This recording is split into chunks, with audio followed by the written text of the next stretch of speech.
Muito bem. Nossa equipe de reportagem esteve não sei aonde, que aqui não foi falado, mas foi perguntar para as pessoas a respeito do tema de hoje. Vamos ver o que a Kátia apurou. Os filhos dos satanistas e ocultistas nascem como pecadores comuns ou herdam alguma maldição especial? Eu acho que herdam uma maldição, né? Porque são filhos dos satanistas, então eu acho que herdam com a maldição do capeta na vida deles, minha opinião. Na minha opinião, é uma maldição, já que os seus pais cumprem essa seita, aí acaba sendo amaldiçoado também os seus filhos. Eu acredito que eles herdam, sim. Por quê? Porque faz parte, né, da convivência dos pais. Bom, eu acho que não. Na verdade, Ezequiel 18 diz que livre-arbítrio e por isso eu não acho que os pecados dos nossos pais interferem na nossa vida. Eu acho que é de alguma maldição. Por quê? Não sei te explicar, mas é uma coisa dentro de mim que eu acho. E então você acha que é hereditário, passa de pai para filho? Isso, exatamente. Eu acho que herda. Por quê?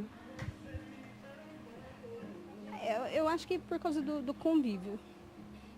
Eu acho que os nossos filhos vão ser amanhã o que nós somos hoje. Coitados meus filhos. Uma coisa interessante que eu notei. Todo mundo defendeu a mesma ideia de herança, menos um rapaz, aliás, muito inteligente, deve ter um chefe muito bom, né, um orientador muito interessante.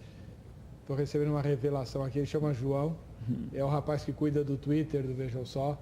Foi o único que falou não, ele até citou base bíblica, Ezequiel disse que não, né? Foi. É o único que o senhor concorda, né? É o único. Isso que eu queria perguntar para o senhor, reverendo.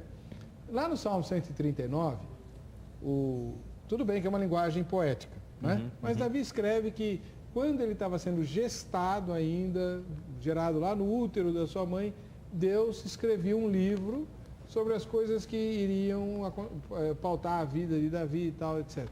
Então, diante de um texto como esse e de outros, fica assim, Deus é que escolhe onde a gente vai nascer. Aí Deus escolhe me pôr num lar de um satanista e eu já começo em desvantagem, já começo sendo amaldiçoado.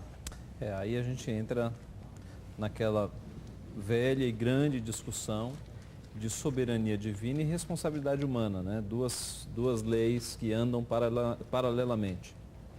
Aliás, perguntaram para Spurgeon como é que ele conciliava a soberania de Deus e a responsabilidade humana. Ele respondeu, eu não concilio amigas. Elas nunca brigaram. Elas andam perfeitamente. A soberania de Deus e a responsabilidade humana.